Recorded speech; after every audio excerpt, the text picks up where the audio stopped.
শুভ সন্ধ্যা সবাইকে। আড্ডা অ্যাট মায়ের আড্ডাঘরে সবাইকে স্বাগত। আজ আমাদের আড্ডা 190তম। আজকের আড্ডায় রয়েছেন আমাদের এক বিশেষ অতিথি এবং আমাদের খুব প্রিয় মানুষ রিনি বিশ্বাস। রিনি বাচিক শিল্পী এবং টেলিভিশন জগতের একটি অতি পরিচিত মুখ।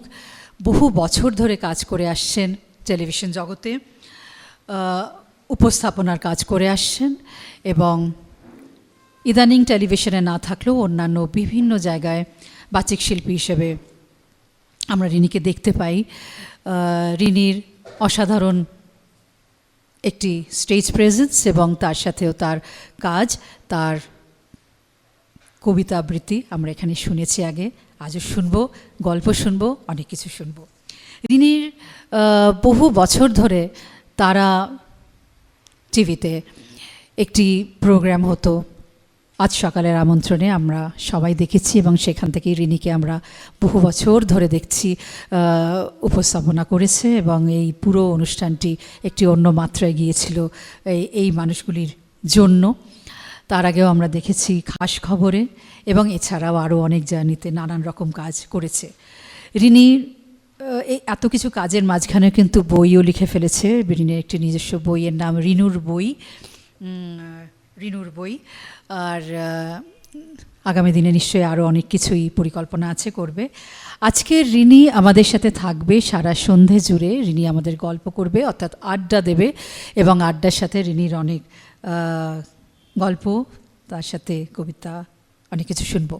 পুরো অনুষ্ঠানটি জন্য রিনির সাথে একটু সূত্র ধরে দেওয়ার জন্য, খেই ধরে দেওয়ার জন্য থাকবে আমাদের আরেক বন্ধু, মায়ার বন্ধু সপ্তর্ষি রায়বর্ধন। আমি একটু ডেকে নেব রিনিকে এবং সপ্তর্ষিকে। রিনি বিশ্বাস।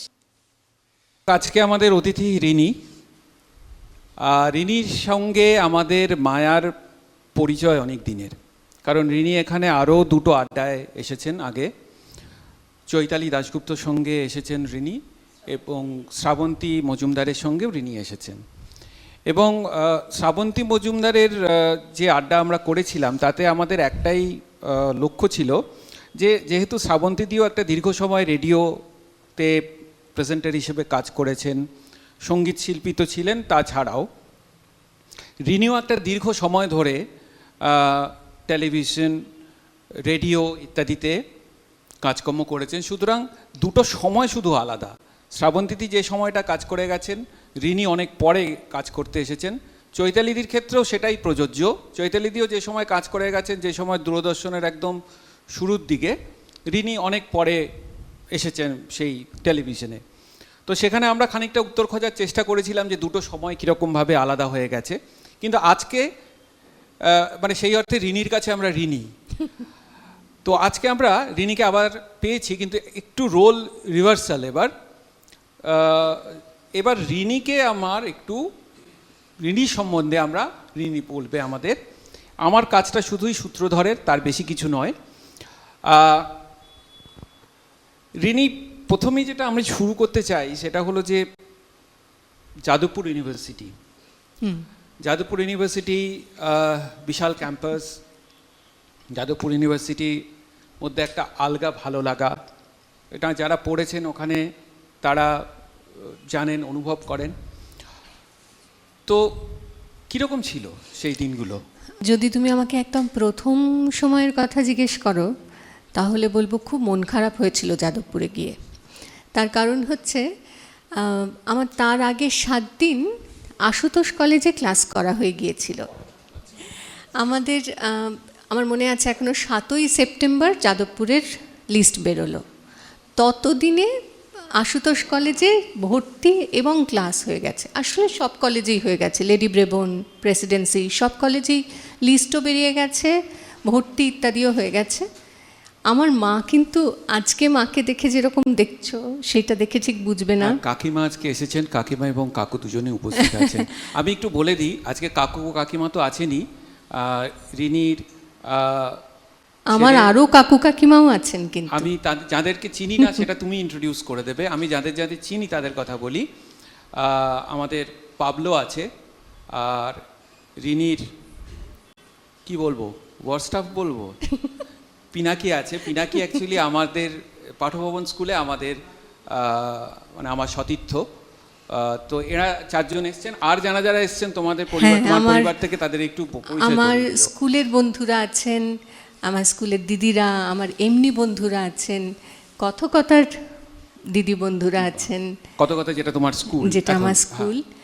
আমার বহু আসলে পরিবারেরই অনেক মুখ দেখতে পাচ্ছি, এবং মায়া সূত্রেও অনেকের সঙ্গে পরিচয় হয়েছে, তাদের মুখও দেখতে পাচ্ছি। বেশ। তারাও কিন্তু পরিবারই হয়ে গেছেন ফলত।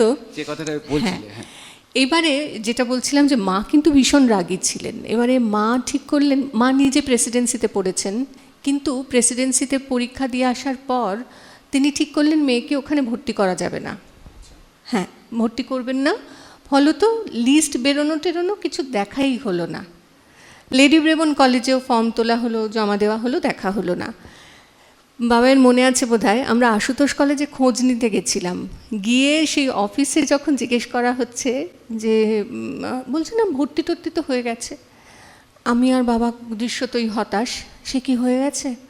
তখন আমার বাবা আসলে আশুতোষের ছাত্র ছিলেন। তখন বাবা এই করে যে আসলে আমরা সব নিয়ে এসেছিলাম, আমাদের কাছে খবর ছিল না। অফিস রুমে সেই সময় মানে ইকোনমিক্সের head of the department doctor Pranab Basu ছিলেন। তিনি কথাটি শুনতে পান, শুনতে পেয়ে বেরিয়ে আসেন, এসে বলেন যে আমাকে দিন, আমায় মার্কশিট রেজাল্ট দিন, আমি দেখছি কি করা যায়, আপনি একটা অ্যাপ্লিকেশন করুন। এইভাবে তৎক্ষণাৎ আমি আশুতোষ কলেজে ভর্তি হই এবং আশুতোষে ক্লাস শুরু হয়। আশুতোষে একটা অন্যরকম পরিবেশ, যারা আশুতোষ কলেজে ক্লাস করেছে তারা জানে। এবং তখন শুভঙ্কর চক্রবর্তী ওখানকার প্রিন্সিপাল ইত্যাদি, সেটা মানে একটা অন্যরকম বলতে সেই সালোয়ার কামিজ পরতে হবে, সেটা একটা বিরাট বড় ফতোয়া ইত্যাদি, মানে বিতর্কিত একটা সময়। এইগুলো বাদ দিয়েও বন্ধু বান্ধবের একটা দল তৈরি হয়ে গিয়েছিল। মানে আমাদের ইকোনমিক্সেই বেশ কয়েকজন বন্ধু, মনে আছে আমরা সবাই একসঙ্গে ক্লাস করছি, একটা জায়গায় অনার্সের ক্লাস হচ্ছে, আরেকটা রুমে যেতে হচ্ছে যেখানে গিয়ে পাসের ক্লাস হচ্ছে, এইসব হচ্ছে 7 দিন ক্লাস করার পর তখন যাদবপুর ইউনিভার্সিটির লিস্ট বেরোলো এবং সেখানে আমার নাম বেরোলো। আর আমার মা প্রথম থেকেই বলে দিয়েছিলেন যাদবপুরেই পড়তে হবে। মা কিছু বললে সেটা নড়চড় হওয়ার না, ওটা করতেই হবে, তোমার যাই বক্তব্য থাক ওটাই করতে হবে। সুতরাং হ্যাঁ, ওই যে এখন হাসছে বসে, হ্যাঁ, এবারে সুতরাং আমাকে ওখানে যাদবপুর ইউনিভার্সিটিতে ভর্তি করা হলো, আমাকে যাদবপুরে যেতে হলো। এবারে যাদবপুরে গিয়ে দেখলাম কেউ কারোর সঙ্গে কথা বলে না, সবাই গোমড়া মুখ, কেউ কাউকে চেনেই না রে ভাই। দিন 7 হয়ে গেল, কারোর সঙ্গে বন্ধুত্বই হলো না। আর আমি তখন প্রায় একেতে আমি বাড়ির বাইরে কথা বলতে পারি না, আমি বাড়িতে প্রচুর বকর বকর করি, কিন্তু বাইরে গিয়ে মানে আমি বন্ধুদের সঙ্গেও কথা বলতে পারি, যদি বন্ধুত্ব হয়ে যায় নিজে থেকে গিয়ে বন্ধুত্ব করতে পারবো না।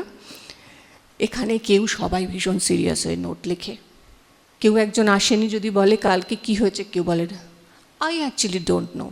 আরে নোটস দিলে তোমার কি কম পড়ে যাবে, কিন্তু দেবে না। আমি ভীষণ একটা অপ্রস্তুত হলাম, কাজেই চারপাশে কি ভালো, এত বড় ক্যাম্পাস, আমার ইচ্ছেই হলো না ঘুরে দেখতে। দিন 7-10 পর থেকে একটা বড় দল তৈরি হলো।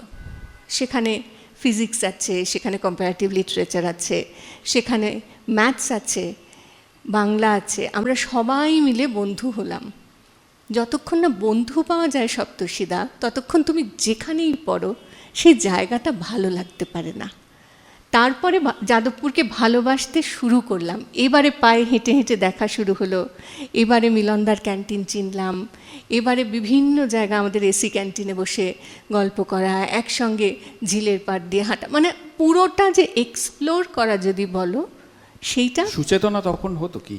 সুচেতনা না, সংস্কৃতি, আমাদের তো সংস্কৃতি, হ্যাঁ, সংস্কৃতি নিয়ে ভীষণ মাতাল হওয়া, মানে উত্তাল সমস্তটা।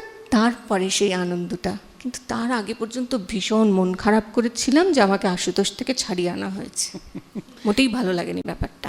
যাক, যদুবংশী যখন হয়েই গিয়েছো, তাহলে এবার তার পরের পর্যায়টাই যাই। যে এই যে কখনো ভেবেছিলে যে এই যে কথা বলতে তুমি ভালোবাসো, বাড়িতে এত বকবক করছো, ক্যাম্পাসে গিয়ে কথা বলতে পারছো না, একদিন সেই কথা বেচে তুমি খাবে? ভেবেছিলে কখনো? সত্যি কথা, মানে এটা অন্য কোনো মানে হয়তো করাটা ঠিক হবে না, আমি ওই জন্যই মজা করে বলছি, কথা বেঁচে খাবে। হ্যাঁ, তো আমি কেন, আমার মানে বলে না 14 পুরুষের কেউই বোধ হয় ভাবেনি। আমার বাবা মাও বোধ হয়, মানে না কথাই বলবো এটা হয়তো একটু ঠিক ছিল, কারণ বাবার ধারণা ছিল আমি পড়াবো। হ্যাঁ, আসলে শুধু পড়া লেখা, এর বাইরে কিছু জানতাম না, ফলত পড়াশুনোই করব, মানে ওইটুকুই জানি, ওটার বাইরে আর কি করতে পারি। সুতরাং কথা বলতে হবে, কিন্তু যেই কথা বলি, যেই ধরনের কাজ করি, এই কাজ যে করতে পারি আদৌ, একেবারেই কোনো। তো এটা কি ওই সংস্কৃতি বা এই ধরনের ডিপার্টমেন্টের কোনো অনুষ্ঠান, এগুলো কি তোমাকে মানে সাহায্য করেছিল? মানে একদম না, না না, কোনোভাবেই না। মানে ওখানে কিন্তু আমি কখনো কিছুই করেছি বলে আমার মনে পড়ে না, বরং আমি সংগঠনের কাজে। স্ফুলিঙ্গটা কি ছিল? হোয়াট ওয়াজ দ্য হ্যাঁ, সেইটা হচ্ছে, সেটা 99 সালে আমাদের স্কুলে বন্ধুরা আছে, মনে থাকবে, আমাদের 99 যেবার রিউনিয়ন হলো, স্কুলে গেলাম, আমাদের রিউনিয়নটা খুব বড় সড়ো আনন্দমেলা। এখন আর অনেক বছর যাই না, সেই আনন্দমেলায় গিয়ে সুদীপ্তা চক্রবর্তী, বিখ্যাত অভিনেত্রী সুদীপ্তা, আমাদের ছোটবেলার বন্ধু, সুদীপ্তাও এসেছে। এবার কথা হচ্ছে, সুদীপ্তা হঠাৎ করে 1998 সালে কিন্তু খাস খবর, আমরা জানি সেটা একটা তখন একেবারে সারা জাগানো বেসরকারি একটা খবর, যদিও দূরদর্শনের পর্দাতেই দেখানো হচ্ছে। আমার মনে হচ্ছে যে একটা হচ্ছে খাস খবর, দূরদর্শনের তো ওই রকম একটা ম্যাড়মেড়ে চেহারা, তার মধ্যে খাস খবর ওয়াজ এ ওয়েলকাম চেঞ্জ একটা। আর দ্বিতীয় যেটা হয়েছিল সেটা হচ্ছে এফএম। হ্যাঁ, সেটা এফএম এর যে অনুষ্ঠানগুলো শুরু হলো ওই সকালবেলায়, বাটা 10-এর দেশ বা এরকম কিছু অনুষ্ঠান ছিল, যার মধ্যে মীর অনুষ্ঠানটা টাইমস পরিচালনা এফএম করতেন, টাইমস এফএম। তো এই দুটো জিনিস কিন্তু একটা যুগান্তকারী পরিবর্তন সেই সময় বাঙালির এই টেলিভিশন এবং রেডিওতে। একদম। তো সুদীপ্তার সঙ্গে কথা প্রসঙ্গে ও তখন বলল, আচ্ছা তুই এখন, আমি স্কুলে বরং এই পাঠ বলো, আবৃত্তি বলো, এগুলো সব সময় করেছি, সেটা ছোট থেকে, সেটা আমার বন্ধুরা জানে, সুদীপ্তাও জানে। সুদীপ্তা জিজ্ঞেস করলো, তুই এখনও কবিতা বলিস? বললাম হ্যাঁ। বললো আচ্ছা। এবার পরদিন ও আমাকে ফোন করলো, সেটা 2000 সালের 1 জানুয়ারি সকালবেলা ফোন করলো, করে বলল খাস খবরে লোক নেওয়া হচ্ছে, তুই একটা বায়োডেটা নিয়ে আর ছবি নিয়ে দেখা কর। সেই দিনই যেতে হবে দেখা করতে। একা ছবি তো তোলাই হয় না, একা ছবি আবার কে তোলে? কলেজে ইউনিভার্সিটিতে পড়া ছবি তোলা হয় না, যদিও আমার বাবা ক্যামেরা নিয়ে যেতেন, এবং গিয়ে কখনো এমনি তুমি সিনারির ছবি আমরা তুলি, আমার বাবা তুলতেন না, গিয়ে দাঁড়াও তুলে দিচ্ছি, মানে তোমাকেও থাকতে হবে তবে ছবি উঠবে। কিন্তু সেখানে আমি একা নেই, মানে মা আছে, সবাই আছে, এরকমভাবে ছবি আছে, ভালো তো আমার একার ছবি নেই। একটাই টিম করছে স্টুডিও, সেখানে গিয়ে ছবি তোলা হলো, সে জঘন্যতম ছবি, সেই ছবি দেখে যে কেউ মানে তাকিয়েও দেখবে না, সেরকম একখানা ছবি তোলা হলো। ছবিটা বোধহয় কীভাবে সেদিন দিয়েছিল আমার এখন আর পুরো স্পষ্ট মনে পড়ে না, 25 বছর আগের ঘটনা। আর হাতে লেখা বায়োডেটা কীভাবে যে সেটা লিখতে হয় তাও কোনো ধারণা নেই। সেখানে লিখলাম, এইটা নিয়ে বিকেলে দেখা করলাম, বলে দেওয়া হলো পরদিন যেতে অডিশনের জন্য। অডিশন কাকে বলে, খায় না মাথায় দেয়, কিছুই জানি না, কিন্তু বুঝলাম যেটা যে রিডিং পড়তে হবে। রিডিং পড়া ব্যাপারটা আমার কাছে সহজ, আমি সমানেই পড়ি, ফলত ওটাতে কোথাও আটকাবো না মনে হয়। হ্যাঁ, ঠিক আছে, এই শুরু। মানে এবারে অডিশনে যাওয়া, গিয়ে দেখলাম বাইরে আরও 50 জন বসে আছে, এক একজন করে ডাকা হচ্ছে, অডিশন হচ্ছে এবং তারা বেরিয়ে আসছে। গেলাম, আটকালাম না, পড়ে চলে এলাম। ওই টেলিপ্রম্পটার প্রথম দেখলাম, স্টুডিও ফ্লোর প্রথম দেখলাম, পুরো বিষয়টা প্রথম দেখলাম, 3টে ক্যামেরা, সামনে একটা ক্যামেরায় সেখানে এরকম লেখা উঠে যাচ্ছে, পরে শুনলাম ওটাকে টেলিপ্রম্পটার বলে। ভেতর থেকে একজন বললেন ওইদিকে, তুমি একবার জোরে জোরে পড়ো, আমরা একটু বুঝে নিই স্পিডটা। ও আমি যেই স্পিডে পড়ব সেই স্পিডে টেলিপ্রম্পটারটা কন্ট্রোল করা হবে, সেটা পিসিআর থেকে কন্ট্রোল করা হবে, এটা বুঝলাম। তার মানে এমন কঠিন কিছু নয়। আমার ধারণা ছিল ও লাফিয়ে লাফিয়ে চলে যাবে আর আমাকে সেই স্পিড অনুযায়ী পড়ে যেতে হবে, ব্যাপারটা খুব গড়বড়, কিন্তু তেমন নয়, সব ব্যাপারে ঠিকঠাকই হলো, আটকালাম না। আমাকে খালি বলা হয়েছিল যে রোজ একবার করে যেতে, যখন খবরটা পড়া হচ্ছে সেই সময় যেন গিয়ে থাকি, মানে দেখি রেকর্ডিংয়ের সময়টায় যেন দেখি। আচ্ছা, খাস খবর কিন্তু লাইভ হতো না, কারণ ওটা তো স্টুডিও থেকে, এটা তো আলাদা একটা স্টুডিও, নবীনা সিনেমার কাছে খাস খবরের স্টুডিওটা। আচ্ছা, ওই পেছন দিকে ভারত লক্ষ্মী। হ্যাঁ, না, নবীনা সিনেমার বিল্ডিংটারই পিছনটায়, সামনেটা সিনেমা হল, আর ওই বিল্ডিংটারই পিছনে যে লম্বা অংশটা সেটা হচ্ছে আচ্ছা, রেইনবো প্রোডাকশনস। রেইনবো প্রোডাকশনসের অফিস এবং স্টুডিও ফ্লোর। ওখান থেকে পুরো ক্যাপসুলটা, নিউজ বুলেটিনটা রেডি হতো। সেই ক্যাসেটটা নিয়ে একজন দূরদর্শনে পৌঁছতেন, দূরদর্শন থেকে সেই ক্যাসেটটা চালানো হতো। এবারে সেই জন্য এই নিউজ বুলেটিনটা কিন্তু লাইভ না, লাইভের ফরম্যাটে পড়া হতো, ডেফার্ড লাইভ ব্যাপারটা। আচ্ছা, হ্যাঁ, মানে কাট হলে মুশকিল, কিন্তু তবু ঠিক আছে, খুব যদি একটা ভুল বলে ফেলো তাহলে কাট করার সুযোগ আছে, সেটা তখনও বুঝিনি। আর আমাকে প্রথম থেকে বলাও হয়নি তুমি পাস না ফেল, সেসব বলে দেওয়া হয়নি, এটা বহু পরে বুঝেছিলাম। সেটা মানে ধরো আমি জানুয়ারির শুরু থেকে যাচ্ছি, আমাকে সম্ভবত 26শে জানুয়ারি ছুটি ছিল, সেই দিন বোধহয় দুপুরে বিকেলে ফোন এলো, এরকম ফোন এসেছে, বলা হলো 2রা ফেব্রুয়ারি সন্ধে 6টা সেই খবরটা পড়তে হবে, এটা বলা হলো। কিন্তু তারপর 1 ফেব্রুয়ারির আগের রাত্রিরে ফোন করে বলা হলো কাল সকালে তোমায় খবর পড়তে হবে, যেটা একেবারেই প্রায় কিছুই জানি না, এটা বলা হয়েছিল। এবং প্রথম খবর আমার 2000 সালে 1 ফেব্রুয়ারি।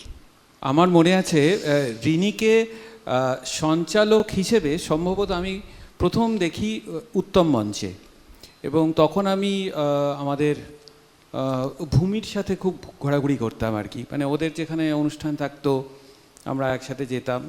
তো সেরকম একটা অনুষ্ঠানে দেখলাম একজন, তিনি হচ্ছে রিনি, তাকে আমি খাস খবরে কখনো দেখিনি। তো তিনি সঞ্চালনা করবে এবং তিনি এসে খুব সমুর সাথে, মানে সৌমিত্রর সাথে, আমাদের চাটুর সাথে কথাবার্তা বলছে। তো বলছে আমি রিনি ইত্যাদি। তখন একজন কে পাশে দাঁড়িয়ে ছিলেন, তিনি বলেন ও তো খাসা খবর পড়ে। খাস খবর মানে খাসা খবর পড়ে, তো সেই খাসা খবর আর কি। তো তুমি পাস করেছো আর কি। হ্যাঁ, তুমি এখন বলেছিলেন খাসা খবর পড়ো, তখন পাস করেইছো। তো এবার এই হলো খাস খবর দিয়ে শুরু হলো টেলিভিশন, রাইট? তো এবার এই টেলিভিশন করতে করতে এবার তো দূরদর্শন তো চলছে, দূরদর্শনের সঙ্গে সঙ্গে অন্যান্য চ্যানেল তখনও তো ততটা আসেনি বোধ হয়, সেই বছরই পরের দিকে শুরু হলো অন্য চ্যানেলগুলো। হ্যাঁ, তো সেইখানে তোমার যে অনুষ্ঠানগুলো তুমি সাধারণত করতে, এমন এই গানভাসী লাইভ বলো বা, সেটা অনেক পরে, অনেকটা সেটা পরে, সেটা 9 সাল 2009-10-এ 9 সালে শুরু হলো। কিন্তু তার আগে ধরো 2000 সালের শেষের দিকেই ইটিভি, আলফা বাংলা, এগুলো, জি বাংলার আগের নাম ছিল আলফা বাংলা, সেখানে কাজ শুরু হলো। এরকম একটা একটা করে আসতে লাগলো, এবং বিভিন্ন চ্যানেলেই ওই নন ফিকশন প্রোগ্রামের জন্য অভিনয়ের কথাও লোকজন বলেছেন, কিন্তু প্রথম থেকেই অভিনয় করব না এরকম একটা। কেন? আমার ধারণা আমি রেগে গেলেও আমার মুখে ফুটে ওঠে, আমার খারাপ লাগলেও মুখে ফুটে ওঠে। এখন যে নিজের কিছুই মুখের উপর লুকোতে পারে না, সে অন্য আরেকটা কিছু ইমোশন কি করে ফুটিয়ে কোনো একটা সময়ে, সেটা খুব একটা বেশি বছর আগেকার কথা না, কোনো একটা মিউজিক ভিডিওতে আমি দেখেছিলাম, ওই সেটা আমাকে তাড়াতে জোর করে করিয়েছিল। কোনো মিউজিক ভিডিওতে আমি রুবি রায়ের দেখেছিলাম। মিউজিক ভিডিওতে ফার্স্ট করানো হলো, করলাম। রুবি রায়ের একটা করেছি আমি, বোধহয় 2-3টে করেছি, সেটা তারার প্রোডাকশন। আর 2-3টে ওরকম মানে একটু করে দেন আরে এরকম করে। সৌকর্যর একটা ছবি, রক্ত রহস্য,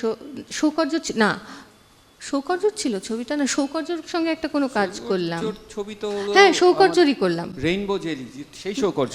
হ্যাঁ, রক্ত রহস্য সম্ভবত ওরই ছবি, সেখানে একটা ছোট্ট চরিত্র করলাম। এইরকম আর কি, মানে বিভিন্ন সময় বিভিন্ন জন বলেছে একটু এটাতে করে দাও, ওরকম একটা। কিছুদিন আগে রূপকলার একটা ওদের কি বল ডিপ্লোমা ফিল্মে, আচ্ছা বলতে তো হয়। এবার এই যে তোমার শুরু হলো, খাস খবর দিয়ে শুরু হলো, এবার সঞ্চালনা চলছে। তো ধরো আমি এবার এই প্রশ্নটা এবার তোমাকে করছি, যেটা তুমি করেছিলে শ্রাবণ দিদিকে বা চৈতালি দিদিকে। আজকে আমি সুযোগ পেয়ে তোমাকে সেই প্রশ্নটা করছি, যে সময়টা তো অনেকটা এগিয়ে গেছে, আমরা 2025-এ চলে এসেছি, আর 2000 মানে একটা half of century almost past. তো এই বদলটা কীরমভাবে হচ্ছে? মানে আমার এখন যেটা টেলিভিশন দেখলে মনে হয় আর কি, খবরের কথাই বলি, মানে আমার একটা ভয় লাগে খবর দেখতে বসতে, মানে এমনিতেই তো সময় খুব খারাপ, সুতরাং বেশিরভাগটাই খারাপ খবর। আর সেই খারাপ খবরের যেভাবে পরিবেশনা করা হয় যারা করেন আর কি, আমার খুব একটা ভালো লাগে না। হয়তো এরকম দর্শক নিশ্চয়ই আছেন যার জন্য ওরা করেন, যে যেখানে তারা হয়তো ওরকম ভালো লাগে তাদের ওরকম পরিবেশনা। চেঞ্জটা কীরকম? আমার খালি মনে হয় আমি এর জন্য মানানসই নই। সেই জন্য পরবর্তী সময় আমাকে যতবার বলা হয়েছিল আবার খবরের কথা, আমি আর ফিরে যাওয়ার কথা ভাবতে পারিনি। আমার খালি মনে হয় আমি মানিয়ে নিতে পারবো না। তার দুটো তিনটে কারণ আছে। আমি কেন একদম পুরোপুরি খবর থেকে চলে গেছিলাম তাহলে সেটাও একটু বলি। তুমি যদি লাইভ এই 2007-এ খাস খবরের নিজস্ব একটা নিউজ চ্যানেল তৈরি হলো, এনি বাংলা তার নাম। মানে রমেশ কান্তি বা রেইনবো প্রোডাকশনস নিজের একটা চ্যানেল তৈরি করলেন যার নাম any Bangla. Any Bangla launch হলো 2007 সালে। এবার সেটাতে তখন ঘন্টায় ঘন্টায় খবর, তার মানে লাইভ হচ্ছে। তখনকার সঙ্গে ওই 2000-এর ফরম্যাটে কোনো মিল নেই, কোথাও তো ক্যাসেট পৌঁছতে হচ্ছে না, ওই স্টুডিও থেকেই স্যাটেলাইটে সরাসরি। এইটাতে যেটা হলো, এক্ষুনি একটা ঘটনা ঘটছে, তক্ষুনি তুমি বলছো। এবার হাতে ছবি এসে পৌঁছয়নি, ছবিটা ফিডটা আসছে, তোমাকে শুধু ওইটুকু জানানো হয়েছে, সেই একই কথা তোমাকে বারবার বলে যেতে হবে।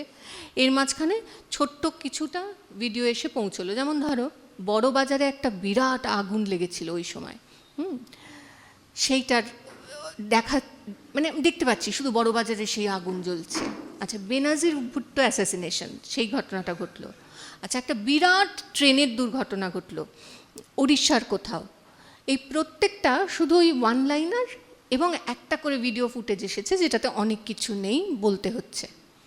এগুলো ছিলই, এবং এটা ওই ঘণ্টাখানেক ধরে ওটাই চলছে। যতটুকু আসবে তোমাকে কানে বলা হবে, তুমি লাইভে বসে আছো, তোমার ইনিয়ার রয়েছে, তোমাকে পিসিআর থেকে বলা হচ্ছে এবং সেই অনুযায়ী তোমায় বলে যেতে হচ্ছে। হয়তো কাউকে ফোন আউট করতে হচ্ছে, কাউকে ফোনে কানেক্ট করে দিচ্ছে, তার সঙ্গে কথা বলতে হচ্ছে, ওখানকার পরিস্থিতি জানতে হচ্ছে, এগুলো সমস্ত হচ্ছে। আরেকটা ঘটনা ঘটলো, সেটা হচ্ছে বহরমপুরে এক ট্রাক চালক ভর্তি বাজারের মধ্যে একটি বাচ্চাকে চাপা দিলেন, অনিচ্ছাকৃত বলাই বাহুল্য। কিন্তু সেই সময় খুব গণপিটুনিতে মানুষকে মেরে ফেলা হচ্ছিল, আর সেই ফিডটা এসে পৌঁছলো। আমি এখনও ভাবলে আমার যেন কেমন লাগে, দেখতে পাই যে সেই ভদ্রলোককে ল্যাম্পপোস্টে বাঁধা হয়েছে, আর সেই ভদ্রলোক হাত জোর করে সমানে, বাংলা ভাষাভাষী নন, বলে চলেছেন ম্যানে কুছ নেই কিয়া। হয় না, বাচ্চারা চট করে দৌড়ে চলে আসে, একটা ভিড় বাজারের মতো একটা জায়গা, সেখানে হুড়োহুড়ি করে একটা বাচ্চা সামনে চলে এসেছে, বিরাট ওই 10 চাকার ট্রাক, সেটা সে ব্রেক করতে পারেনি, রান ওভার হয়েছে। তার হয়তো সত্যি কন্ট্রোল ছিল না, কিন্তু উন্মত্ত জনতা কোনো কথা না শুনে তাকে পিটিয়ে মেরে ফেলল। এবার আমি তখন ওইখানে বসা, এবং আমাকে ওই ছবিটা দেখে বারবার বলে যেতে হচ্ছে। আমি না কিরম রাতে ঘুমোতে পারছিলাম না, মানে ওই একটা দেখে দেখে। আচ্ছা, সেটা হয়তো ধরো যেটা টেলিকাস্টে যাচ্ছে হচ্ছে, কিন্তু আমাদের সামনে যেটা একটা চলছে, সেটা মানে আমি যেটা দেখে বলে যাচ্ছি সেইটাতে স্পষ্ট দেখতে পাচ্ছি। হ্যাঁ, দেখতে পাচ্ছি। এই ঘটনাটা আমাকে সাংঘাতিকভাবে নাড়া দিয়েছিল। আমার মনে হয়েছিল আমি আর খবর পড়তে চাই না, আমি এগুলো দেখতে চাই না। আর মুম্বাই ম্যাসাকার, সেই দিনও আমি ওইখানে বসা, খবর পড়ছি। ওই যে একটা একটা করে ডেড বডি বেরোচ্ছে সপ্তর্ষিদা, এটা দেখা আর ওই অপেক্ষা করা, ভেতরে কি হচ্ছে জানি না প্রত্যেক মুহূর্ত। আমার খালি মনে হয়েছিল আমি আর কোনোদিন এই খবরের মধ্যে থাকবো না।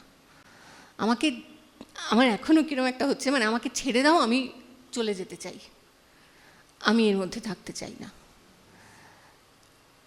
বলতে পারো নিজের মানসিক শান্তির জন্যই বেরিয়ে আসা। আমি সেই সময় আমার কাছে তারার অফারটা আমার প্রথম এসেছিল 2008-এ। তখন আমি সদ্য, খাস খবর বেশি দিন এনি বাংলায় হয়নি, এসেছি বলে আমি, আর ওরা চাইছিলেন ওই আজ সকালের আমন্ত্রণের জন্য এক্সক্লুসিভ, আমি আর কিছুই করতে পারবো না।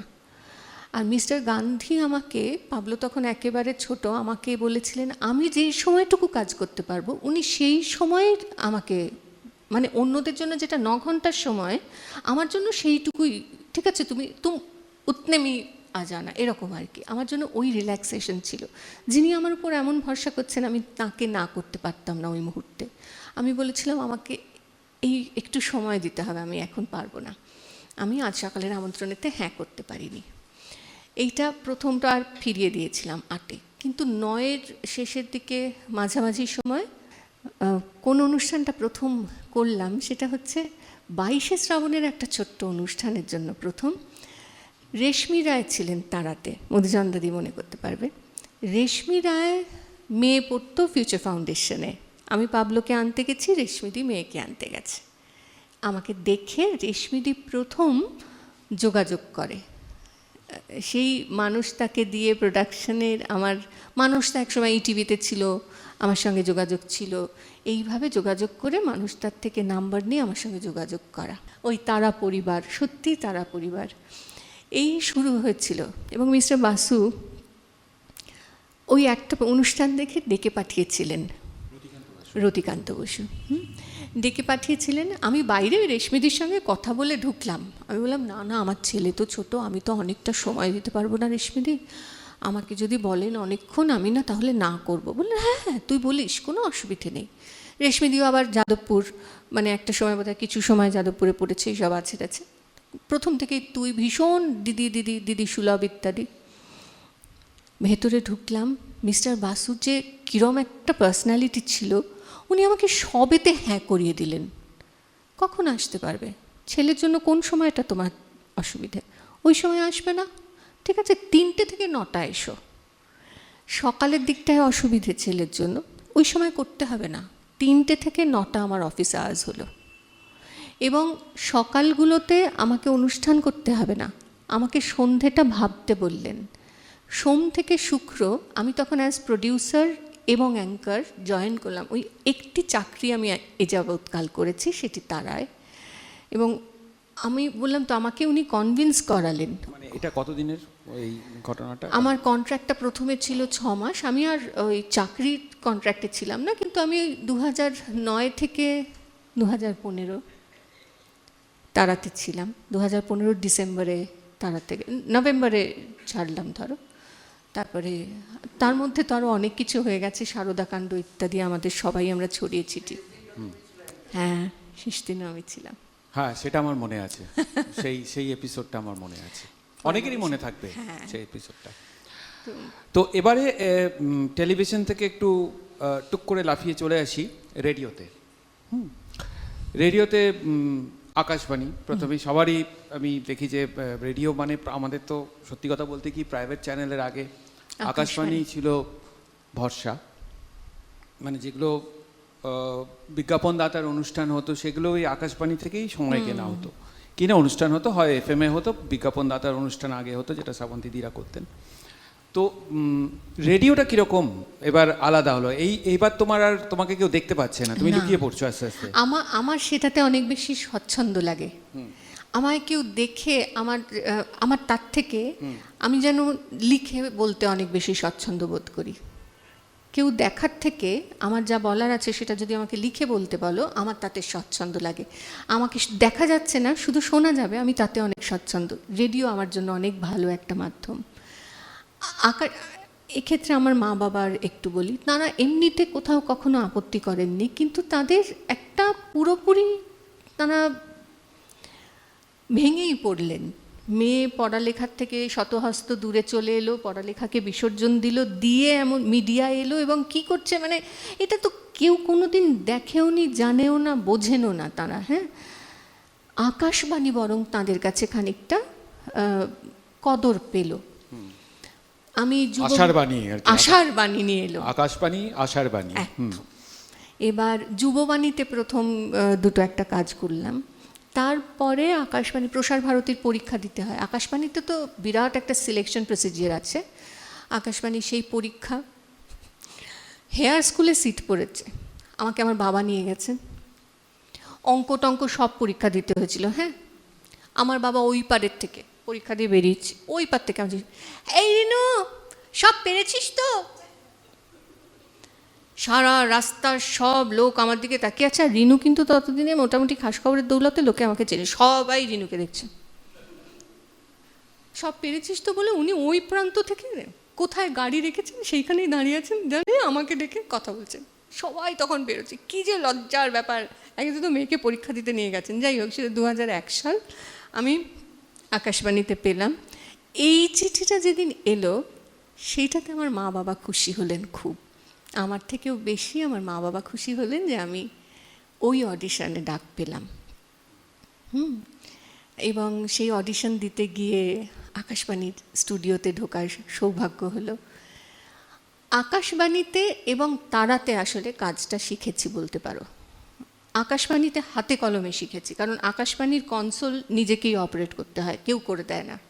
মানে একেবারে স্পুল চালানো থেকে কিভাবে তোমার কোন কোন ফেডার তুললে কথা। ইন্টারভিউ নিয়েছিলেন মনে আছে আকাশবাণীতে? মানে আসলে এই লোকগুলোর গলাতে আমরা চিনি তো, দেখা তো যায় না। হ্যাঁ, মানে তোমাকে একটা বিরাট ঘরের মধ্যে ওই ফুটো ফুটো ঘর ঢুকিয়ে দেওয়া হবে, নিচে পুরোটা এই প্রান্ত থেকে ও প্রান্ত কার্পেট মোড়া, আর যেরকম মাইক্রোফোন আমরা দেখে অভ্যস্ত, সেই আকাশবাণী বলতেই যেমন পুরোনো দিনের একটা মাইক্রোফোন দেখা যায়, সেরকম মাইক্রোফোন রাখা, তার মধ্যে গিয়ে ঢুকে বসতে হবে। কাগজের পঞ্চম পাতায় চলে যান, তৃতীয় স্তবকটি পড়ুন, থামুন, তৃতীয় পাতায় আসুন, দ্বিতীয় অনুচ্ছেদ পড়ুন, থামুন, ঠিক আছে। কি বুঝবে? ডান নেই, বাঁ নেই, উপর নেই, নিচ নেই, এবং একটা টপিক ছিল সেটাতেও বলতে হয়েছিল। কিন্তু এই হচ্ছে মূল বিষয়। সেখানে কে, আর বিরাট ঘর, মানে সেখানে তুচ্ছাতি তুচ্ছ একজন, আর আমার তখন ওজন 39 কেজি, বুঝতে পেরেছো? টেং টেং করছি গিয়ে ঢুকে, কোথায় যে কী করবো বুঝতে পারছি না। সে মানে অদ্ভুত একটা টিকটিকি টাইপের একটা ব্যাপার, গিয়ে টুক করে বসে, হ্যাঁ, একটা হারমোনিয়াম রাখা, তার উপরে ওই কাগজ রাখা, সেখানে বসে তোমায় বলতে হবে। তো আকাশবাণীতে প্রথম মানে কি হিসেবে তুমি কাজ শুরু করলে? মানে তখন কি তুমি অনুষ্ঠান সঞ্চালনা করতে? হ্যাঁ হ্যাঁ, কোনো পার্টিকুলার অনুষ্ঠান ছিল? প্রেজেন্টার। আমি বহুদিন গুড মর্নিং কলকাতা সঞ্চালনা করেছি, যেটা মর্নিং শো, সেটাই হোস্ট করেছি, এবং সেটা রবিবারগুলো সাধারণত আমিই করতাম। এটা কি কলকাতা কতে হতো? না, এটা FM রেইনবোতে হতো। FM রেইনবোতে হতো, হ্যাঁ। এবং সেখানেও আমার জুটি অনেক সময় বদলেছে, কিন্তু আমি মোটামুটি টানা, ওই যে 2001 থেকে আমি 2004 অবধি টানা করেছি। তারপরে পাবলোর ওই সময়টা আমি কনসেপ্ট করার পর থেকে আবার ব্রেক নিলাম, এবং তারপরে আমি আর ফিরে যাইনি। আসলে ওই 3 বছর আমি টানা ওইটা করেছি, সঙ্গে আমাকে যেমন যেমন যেটা দেওয়া হয়েছে। ওখানে একটা নির্দিষ্ট নিয়ম ছিল, মাসে কটা তুমি মানে ম্যাক্সিমাম করতে পারবে অনুষ্ঠান। আচ্ছা, মানে এমন নয় যে একজন 20টা অনুষ্ঠান পাবে, তা হতো না। 7টা কি 8টা, আমার এখন ঠিক মনে নেই, ততগুলোই দেওয়া হবে, তার বেশি কেউ পাবে না। ওটা একটা ছিল যে তার মধ্যেই রাখতে হতো। এই যে সময়টা তুমি আকাশবাণীতে রইলে, এই সময়টার কোনো মজার গল্প বা কোনো ঘটনা তোমার মনে আছে, যেগুলো ধরো কোনো বিখ্যাত মানুষ, কারণ ওখানে তো সবসময় লোকজনের যাতায়াত লেগেই থাকতো, কিন্তু আমাদের এই ভোরবেলা ঢুকতে হতো সপ্তর্ষিতে, যখন কেউ খুব আসতেন না, বুঝতে পেরেছো? গুড মর্নিং কলকাতা মানে 6টায় শুরু হতো, গাড়ি আসতো প্রায় 2:30 3টে। হ্যাঁ, মানে 5টার মধ্যে তো 4:30 থেকে 5টার মধ্যে আকাশবাণী ভবনে পৌঁছে গেছি। গিয়ে নিজের ক্যাসেট, ডেস্ক, স্পুল, বিজ্ঞাপন চালানোর জন্য স্পুল, সেগুলো সব সেট করে স্টুডিও রেডি করে তৈরি হয়ে থাকতে হবে। প্রত্যেক সপ্তাহেই ও মহালয়ার অনুষ্ঠান করতো আর কি, মহিষাসুর মর্দিনী, আমার যা মনে হচ্ছে। কারণ আর 2টোর সময় উঠতে, হ্যাঁ, 3টের সময় ওখানে, তারপরে গিয়ে সব গুছিয়ে গাছিয়ে বসতো। প্রত্যেক দিনই মহালয়া আর কি। তবে এটাতে আমার কোনো অসুবিধা হয়নি, আমি রাত্রিরে জাগতে পারি না, কিন্তু আমি ভোরে উঠতে পারি, আমার ওটাতে অসুবিধা হয় না। আমার ওটাতে খুব, এটা একটা খুব সাংঘাতিক কথা, রাত্রে জাগতে পারি না কিন্তু ভোরে উঠতে পারি, এই দুটো কিরকম একটা গোলমেলে না, ব্যাপার। মানে আমাকে রাত্রে তাড়াতাড়ি ঘুমোতে দিতে হবে, কিন্তু আমি সকালে উঠে পড়তে পারবো। মানে আমাকে তুমি তো 2:30 3টেতে উঠতে বলে উঠে পড়বো, তাতে অসুবিধা নেই। তো আমাকে রাতে তুমি বলো যে রাত 2টো অবধি জেগে থাকতে হবে, একদিন থাকবো, কিন্তু তুমি দেখবে সে মানে দেখা যাবে না চোখে। তার মানে অভিনয় ব্যাপারটা আছে। হ্যাঁ, সেটা অভিনয় ব্যাপারটা এখন আছে। এখন মনে হয় ও হলেও হতে পারতো আর কি। আচ্ছা, যাই হোক, তো এবারে তোমার জীবনে পাবলো গুটি গুটি ঢুকে পড়লো, তাই তো? তো এখন এই যেইমাত্র একটা নতুন মানুষ ঢুকে পড়ে, তখন তার এই মানে মহিলাদের ক্ষেত্রে এটা আমি যেটুকু বুঝি, তার এই কর্মক্ষেত্র এবং সংসার এই দুটোকে একটা ব্যালেন্স করার জায়গা, এটা একটা চ্যালেঞ্জ হয়। কোনটাকে বেশি সময় দেব, কোনটাকে কম সময় দেব, তারপরে দুটোরই দুরকম চাহিদা থাকে, তাই না? তো পরের বছরগুলোতে যাতে ছোট্ট করে বলো যে কীরকমভাবে তুমি এটাকে ব্যালেন্স করতে, কারণ এটা তুমি অদ্ভুতভাবে ব্যালেন্স করেছো। কারণ পাবলো এখন বড় হয়ে গেছে, এখন কলেজে পড়ছে, শরৎ বাজায় খুব ভালো। তো এই ব্যাপারটা, কারণ ওরও তো একটা অ্যাকসেপ্টেবিলিটির ব্যাপার আছে। ও কোনো একটা সময় হয়তো মাকে দেখছে, মা ওই 2:30টার সময় উঠে চললো অনুষ্ঠান করতে, সেটা হয়তো আরও পরের দিকে হয়তো ওর অভ্যেস হয়ে গিয়েছিল। কিন্তু একটা কোনো জায়গায় এটাকে কিভাবে ব্যালেন্স করেছো? কিন্তু একটা সময় টানা দেখেছে, মানে আমি যেই সময় তারায় ওই সকালের অনুষ্ঠানটা করছি, আজ সকালের আমন্ত্রণে, তখন তো সপ্তাহে অনেকগুলো দিন থাকছি না।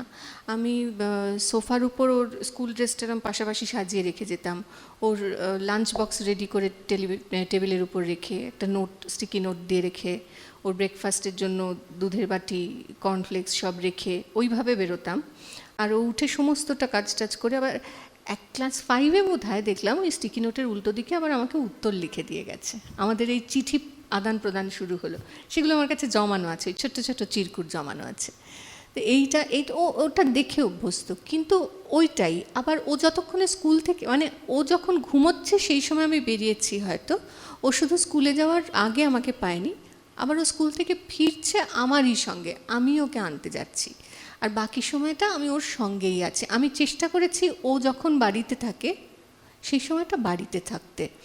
বাকি যা যা কাজ করেছি, ধরো মানে আমি অনেক ডাবিংয়ের কাজ করেছি, বিজ্ঞাপনের ছোটোখাটো যেগুলো করেছি, বিভিন্ন কাগজপত্রের লেখালেখি যেটুকু করেছি, সেই সমস্ত কাজগুলো বাড়িতে থেকে করা যায়।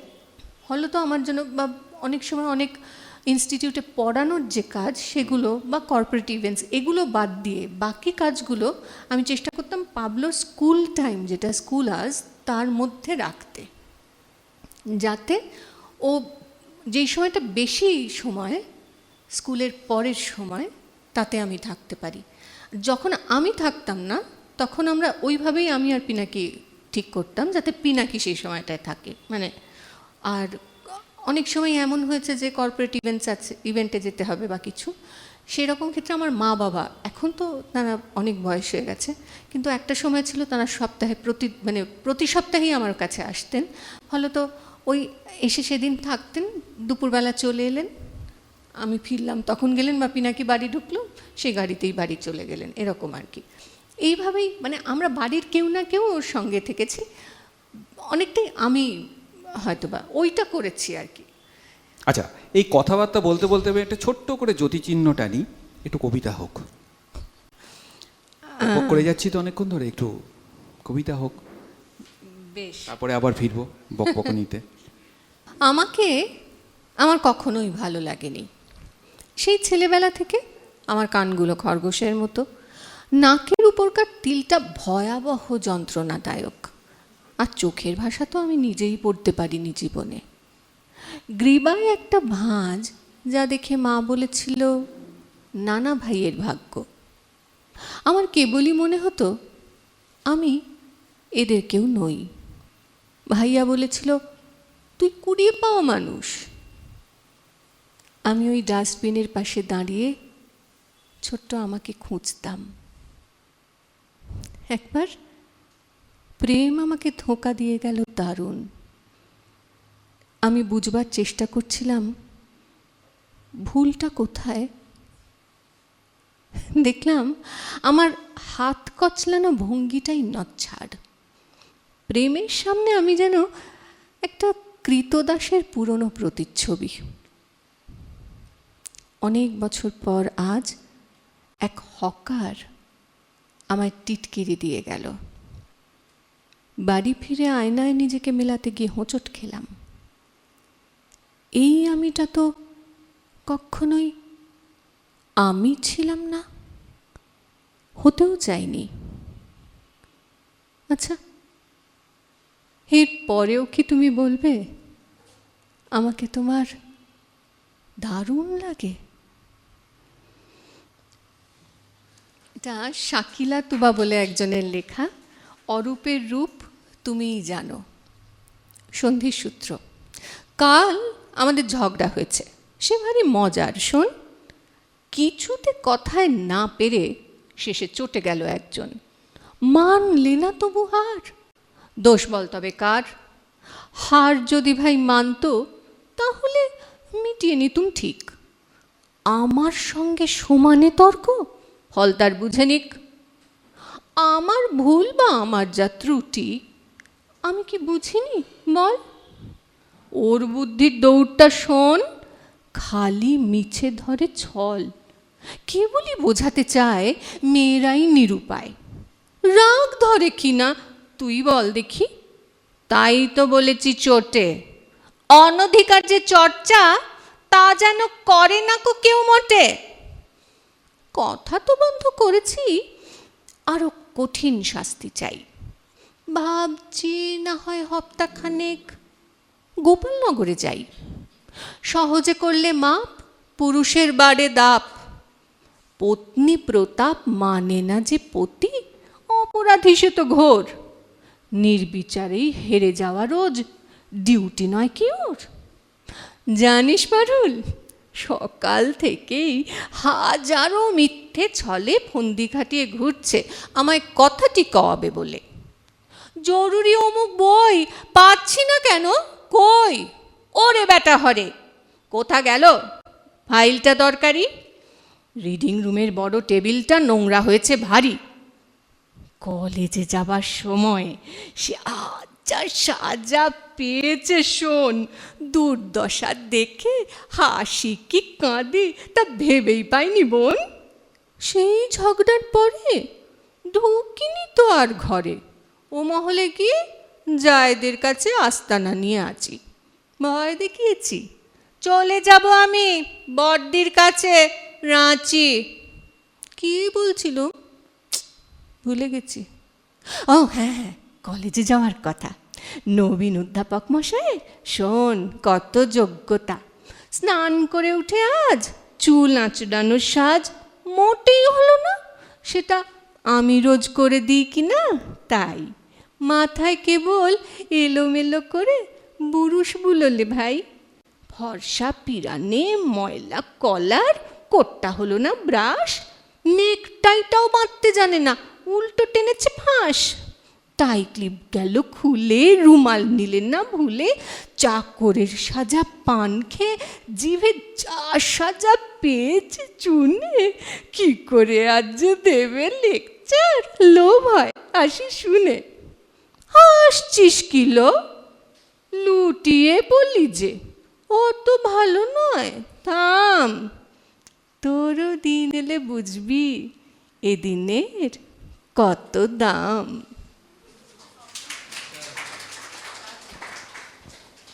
আচ্ছা, এই এই কবিতাটা শুনতে শুনতে আমার তোমার এই একটা বই তুমি সংকলন করেছো, কমলা সুন্দরী, কামলা সুন্দরী। কমলা সুন্দরী, হ্যাঁ। তো এই বইটা সম্পর্কে অন্য বইটা আমি রিনুর বই আমি অনেকটাই পড়েছি বা এটা সম্বন্ধে জানি। এই বইটা সম্বন্ধে একেবারে জানি না। কামলা সুন্দরীতে, কামলা সুন্দরী আসলে একটা সংকলন। কামলা সুন্দরীতে বহু নামি নামি মানে জ্ঞানী গুণী মানুষের লেখা আছে, তার মধ্যে আমারও একটি লেখা আছে। হ্যাঁ, ওটাই আমার প্রথম দুমলাটে ঠাঁই পাওয়া বলতে পারো। আসলে সকলেরই কাজের জায়গার অভিজ্ঞতা নিয়ে লেখা। বিভিন্ন জগতে যারা কাজ করছেন, মানে যেরকম দু একটা আমাকে হ্যাঁ, যেমন ধরো শ্রীজাতা গুপ্ত।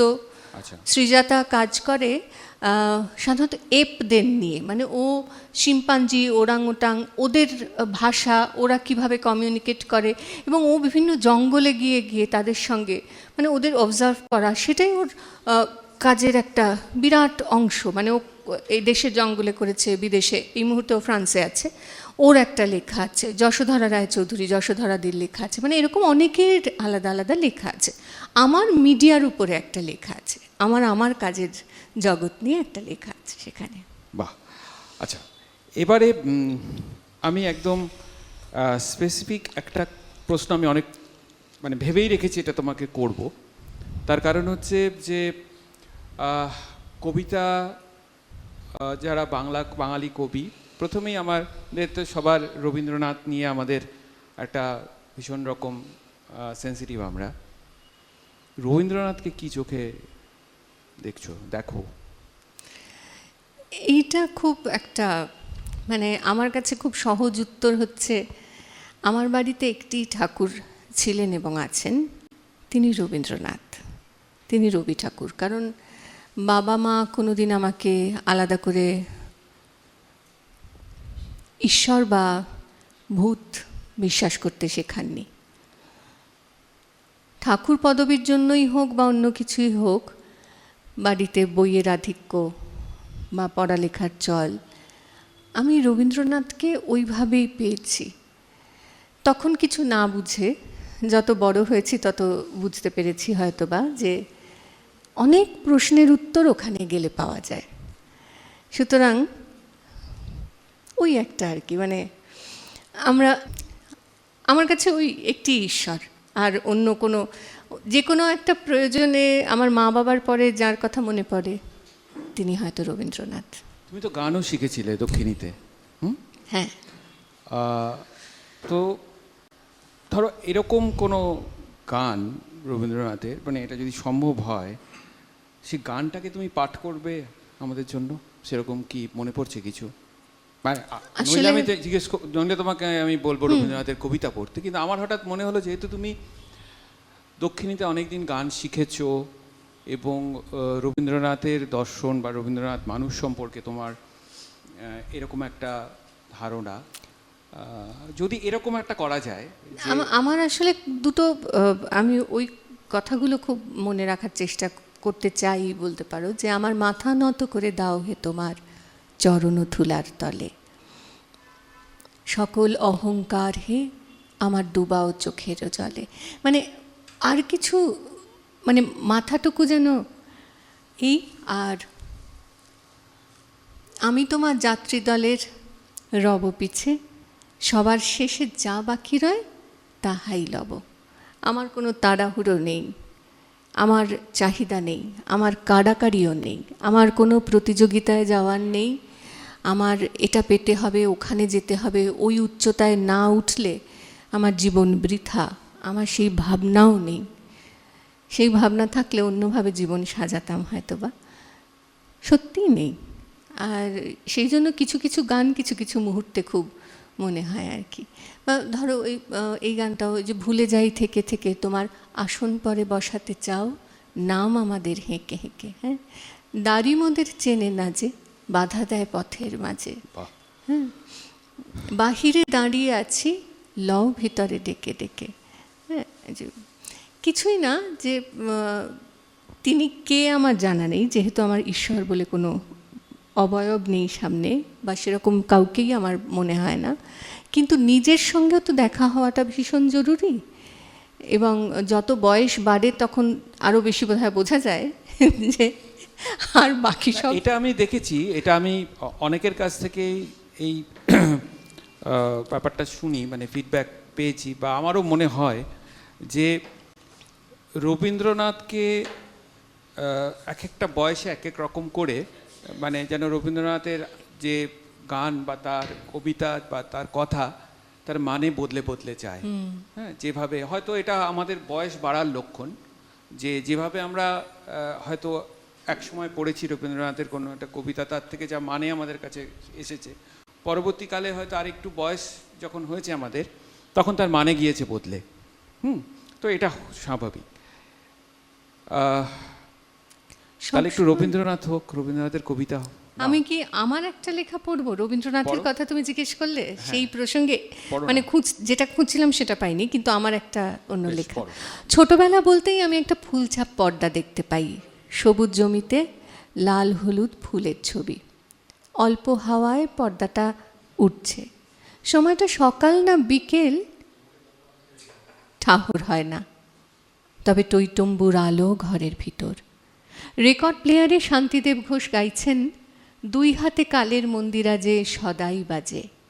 বয়স তখন কত হবে? 3, 3.5। মনে আছে, মা বাবাই যেতেন অফিসে আর আমি থাকতাম স্বপ্না পিসির জিম্মায়। তার কাছেই থাকা, খাওয়া, গল্প শোনা, সদ্য ভর্তি হওয়া স্কুলের লেখাপড়াও। 8টা বাজতে না বাজতেই দুধ রুটি খেয়ে ঘুম। অল্প ঘুমের পর কিভাবে যেন হাতে চলে আসতো দুধের বোতল। ঘুমিয়ে ঘুমিয়ে সেটুকু শেষ করতে করতেই কানে আসতো কোনোদিন সাগর সেন, কোনোদিন দেবব্রত বিশ্বাস, কোনোদিন বা অশোকতরু বন্দ্যোপাধ্যায় গাইছেন বড্ড চেনা সুরের গান। অনেক দিনের সেই গান যেন ভেসে আসতো কোন সুদূর থেকে। কত পরে জেনেছি এসব গান রবি ঠাকুরের। রবি ঠাকুর নামটার মধ্যেই কেমন আপন আপন গন্ধ। ঠাকুর শব্দের যে আরও কোনো মানে আছে তা আমার জানা ছিল না। আসলে মা বাবাই ভগবান এবং ভূতে বিশ্বাস করতে শেখাননি, শিখিয়েছেন মানুষে বিশ্বাস রাখতে।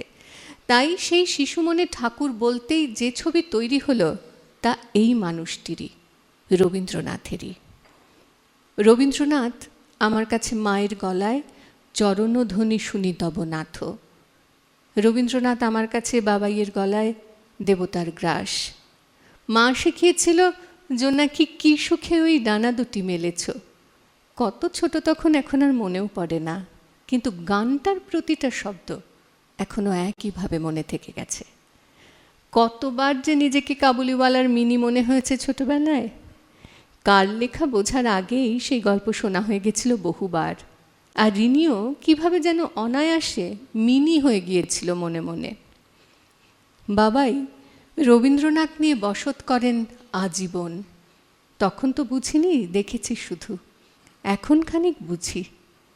গলায় সুর নেই এই আক্ষেপ তাঁর সারা জীবনের। ভালোবাসার সঙ্গিনীকে তাই বারবার আবদার করতেন গান শোনানোর। তিনিও আপন মনে একের পর এক রবি ঠাকুরের গান গেয়ে যেতেন। বাবাই মুগ্ধ মগ্ন শ্রোতা। আর এভাবে অনর্গল গেয়ে যেতেন যিনি, মা। তাকে আরেকটু বড় হয়ে আমরা ভাই বোন নাম দিয়েছিলাম চলমান গীতবিতান। হেন রবীন্দ্রসঙ্গীত নেই যা তাঁর অজানা। আজও রবি ঠাকুরের যে কোনো গানের সম্পর্কে কিছু জানতে হলে তাঁকেই বিরক্ত করা যায় অনায়াসে। দুহাত উপচানো ছোটবেলা দিয়েছেন মা বাবাই। দিয়েছেন বই, দিয়েছেন গান, দিয়েছেন স্বাধীনতা, আর দিয়েছেন রবীন্দ্রনাথ। রবীন্দ্রনাথ আমার মতো করেই আমার সঙ্গে বড় হলেন। আমি তাঁকে নিয়েই বড় হলাম। বাবাই গাইতে পারেন না বলে দুঃখ করেন, কিন্তু কি সহজে গেয়ে ওঠেন, দয়া দিয়ে হবে গোমর জীবন ধুতে, নইলে কি আর পারবো তোমার চরণ ছুঁতে। গেয়ে ওঠেন, আজ তোমারে দেখতে এলেম অনেক দিনের পরে, মন ছুঁয়ে যায় তাঁর গাওয়া। আজ অবধি এই গান দুটো গেয়ে আর কেউ এইভাবে নাড়া দিতে পারেননি। তাই এই দুটো গান রবি ঠাকুরের পরেই আমার বাবার, বাবাইয়ের। ঠিক তেমনই চরণধ্বনি শুনি তব নাথ যতবারই শুনি না কেন কানে লেগেই থাকে মায়ের গলায় শোনা এই গান। শিল্পীদের সঙ্গেও আছে এমন ঘটনা। ছিন্ন শিকল পায়ে নিয়ে ওরে পাখি যা উড়ে আমার কাছে অশোকতরু বন্দ্যোপাধ্যায়ের হয়ে গেছে। যেমন অলি বারবার ফিরে যায় হয়ে গেছে সাগর সেনের। আসলে প্রতিটা দিনের সঙ্গে যে এঁরা ছিলেন জড়িয়ে, সেই বোধ হওয়ার আগে থেকে রবি ঠাকুর আষ্টে পৃষ্ঠে বেঁধে ফেলেছেন তখন থেকে। একটু বড় হয়ে রবি ঠাকুরকে পেলাম অন্যভাবে, কবিতায়, গল্পে। বয়স তখন আরও একটু বড়। বাবাই পড়তে দিলেন গোরা। স্কুলের গণ্ডি পেরোনোর আগেই ছোট গল্প উপন্যাস পড়া শেষ, খানিকটা বুঝে খানিকটা নিজের মতো করে। তখন রবীন্দ্রনাথকে আবিষ্কারের নেশায় বুঁদ হয়ে থাকাই যেন একমাত্র কাজ।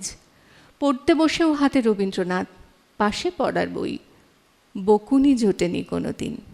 সেই জন্যই হয়তো রবীন্দ্রনাথ অনায়াসে এসেছেন কাছে, শুধু আনন্দেই নয়, দুঃখেও। প্রেমেই নয় বিরহেও। তিনিই শিখিয়েছেন শত দুঃখ কষ্টের পরেও মরণ হঠাৎ এলে দেখি মরার চেয়ে বাঁচাই ভালো। সেদিন এক বন্ধু লিখেছে, আপনি আর কিছুই পারেননি রবীন্দ্রনাথ, শুধু বেদনাকে সইতে শিখিয়েছেন, যা আর কেউ পারেনি। এটাই রবি ঠাকুর, আমার রবীন্দ্রনাথ, যার সঙ্গে আরও অনেকের মতোই আমার অনন্ত জীবনের আজীবনের সখ্য। চমৎকার। আমার মনে হয় যে মানে একেবারে এটা এই যে কথাগুলো বেরিয়ে এলো তোমার পাঠের মধ্যে দিয়ে, সেগুলো আমাদের অনেকের মনের মধ্যে একটা অনুরণন তৈরি করে দিয়ে গেল। আমি এবার একদম অন্যদিকে চলে আসি, সেটা হচ্ছে বাচিক শিল্প। এর মধ্যে আরেকটাও ব্যাপার আছে যে রবীন্দ্রনাথের কথা যখন চলছে, আমাদের প্রীতমদার একটা লেখার মধ্যে থেকে আমরা পেয়েছি যে রবীন্দ্রনাথ কণ্ঠ জাদুকর রবীন্দ্রনাথ। সুতরাং মানে রবীন্দ্রনাথের ওই যে আমাদের একটা মনে হয়েছে যে ওই এতটুকু আশা, ওই একটা অদ্ভুত রকম, কিন্তু তার আগে যে তার হ্যাঁ, সুতরাং রবীন্দ্রনাথের মানে কণ্ঠ মাধুর্য নিয়ে অনেক কিছুই আমরা হয়তো জানি না। তো যাই হোক, সেখানে আমি বলছি যে বাচিক শিল্প কি শিল্প? তুমি বিতর্কের মধ্যে কেন ঠেলে দিচ্ছ? তকমা কেন দিতে হবে? বিতর্ক না, বিতর্ক তোমার মত জানতে চাইছি, আর কিছু না। আমার কথা হচ্ছে, দেখো, একটা শিল্প তো নিশ্চয়ই, মানে শিল্প নয় কেন, এটা একটা প্রশ্ন। মানে যেই মুহূর্তে তুমি কি শিল্প বলে একটা জিজ্ঞাসা চিহ্ন দিচ্ছ, সঙ্গে সঙ্গে আমি উল্টে তোমায় প্রশ্ন করতে পারি কেন নয়। হ্যাঁ, আমার বক্তব্য হচ্ছে যে শিল্প বললে কোথায় ক্ষতি?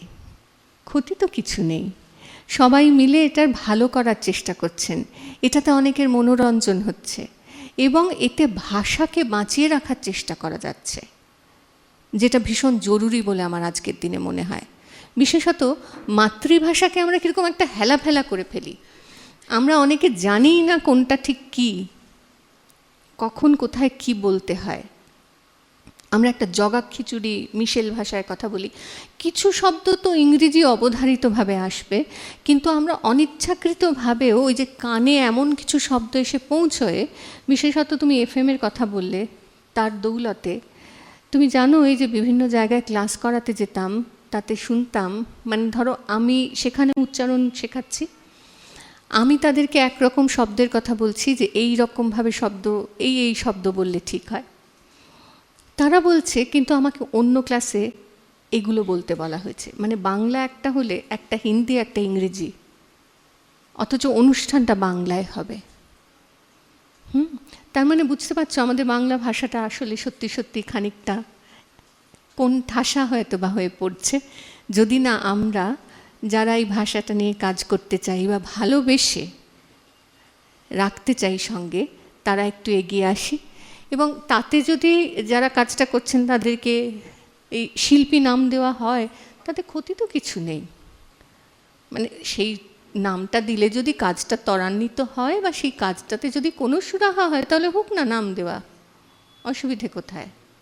তুমি প্রদীপ ঘোষের কাছে, হ্যাঁ, প্রদীপ ঘোষ এবং মানে প্রদীপদার কাছে, প্রদীপদা যতদিন শিখিয়েছেন তার কাছে শিখেছি, তারপরে রত্নাদি এখনো আছেন। রত্নাদি আমাদের এখানে এসেছিলেন, আমাদের খুব দুর্ভাগ্য আমরা প্রদীপদাকে এখানে নিয়ে আসতে পারিনি। তার আগে প্রদীপদা অসুস্থ হয়ে পড়লেন, অসুস্থ ছিলেন, আমরা চেষ্টা চরিত্র করেছিলাম, কিন্তু তারপরে মানে এতটাই অসুস্থ যে তখন আর এখানে এসে উনি কথা বলতে পারবেন না, এরকম একটা অবস্থা। তো যাই হোক, এবার না আমার জানার ইচ্ছে হচ্ছে যে এই মানুষগুলোর কাছে মানে এখন তুমি যেভাবে তোমার ছাত্রছাত্রীদের শেখাও কথকতাতে, তুমি যেভাবে শিখেছো, এই দুটোর মধ্যে কি মানে তুমি কিছু নতুন ইম্প্রোভাইজ করো? আমার ধারণা আমি বোধহয় আমার যেটা মনে হয়, মানে আমি যেহেতু দুজনের কাছেই শিখেছি, তারা হয়তো বা শুধু কবিতা, যেহেতু সেটা আবৃত্তি শেখার, আবৃত্তি প্রশিক্ষণের একটা জায়গা ছিল, সেই দিকে অনেক বেশি মনোনিবেশ করতেন। আমি উচ্চারণ থেকে, বানান থেকে সমস্ত কিছুর দিকে মন দিই। আমার কথা হচ্ছে যে তোমাকে একদম গোড়ার থেকে শুরু করতে হবে। মানে আমি অ লিখতেই শিখলাম না, তাহলে আমি বাক্য গঠন করব কি করে? ফলত আমাকে একেবারে শুরুটা থেকে শুরু করতে হবে। ভাষা চর্চা, আমি শুধু কবিতা শেখাই না, কথকতায় আসলে ভাষা নিয়ে চর্চা করার চেষ্টা করি। সেখানে আমি বানানের অভিধান এবং উচ্চারণ অভিধান কিনতে বলি, এবং বারবার বলি যে আমাদের যতক্ষণ না লেখায় বানান ঠিক হবে ততক্ষণ আমরা কিন্তু বলায় বানান ঠিক করতে পারবো, মানে বলায় উচ্চারণ ঠিক করতে পারবো না। যদি ভুল উচ্চারণ করি তার পিছনে অনেক ক্ষেত্রেই বানান ভুল। কয় হ্রস্বয়ের উচ্চারণ ছোট্ট কি হবে, কয় দীর্ঘয়ের উচ্চারণ কি হবে, দীর্ঘায়িত হবে, সেইটা তো আমাকে বুঝতে হবে। আমরা এখনো অনেকেই ফ ঠিক করে উচ্চারণ করতে পারি না, ফ বলি, বাংলা ভাষায় ফ নেই, ফ অনেকে বলতে পারেন না, বলেন না। এখন বলেন না বলে আমি কাউকে দাগিয়ে দিতে চাই না, কারণ এটা যেভাবে আমরা বড় হয়েছি, যেভাবে চারপাশে শুনছি সেভাবেই বলছি, তাতে কিছু এসে যায় না। কিন্তু আমি ভালোবেসে এই কাজটা করতে চাইছি, বা কবিতা বলতে চাইছি, বা গান গাইতে চাইছি, সেক্ষেত্রে আমার এগুলো শেখা উচিত। আমরা অনেকে জানিই না যে বাংলা ভাষায় তিনটে স যখন একলা থাকে, অর্থাৎ যখন সে যুক্তাক্ষর নয়, তখন তার উচ্চারণ SH এর মতো, এর মতো নয়, নয়, এটা উচ্চারণ। অর্থাৎ আমরা যে বলি আমায় কাছে অনেকেই বলে আমায় কাছে আসতে বলো, আমায় ভালোবাসতে বলো, হওয়া উচিত না। আমায় কাছে আসতে বলো, আমায় ভালোবাসতে বলো, হওয়া উচিত না। যতক্ষণ না দন্তেশ্বয় আরেকটি অক্ষর যোগ হচ্ছে, যুক্তাক্ষর হচ্ছে, ততক্ষণ হওয়া উচিত না। এটা আমরা জানি না। অনেকে শ্রীকে বলে শ্রী, তালব্যস্বয় রফলা হলে উচ্চারণ বিধি বলছে SR, শ্রী হওয়া উচিত, শ্রী, এসি হবে, এইটাই হবে, শ্রী নয়। যারা কায়দা করে ভাবেন, খুব কায়দা করে বললাম শ্রী, না, কায়দা হলো না, তুমি জানো না, সেটা বোঝা গেল। কিন্তু মানুষজন এটা করেন, এবং এমন ভাব করে করেন যেন আমি আসলে বেশি জানি।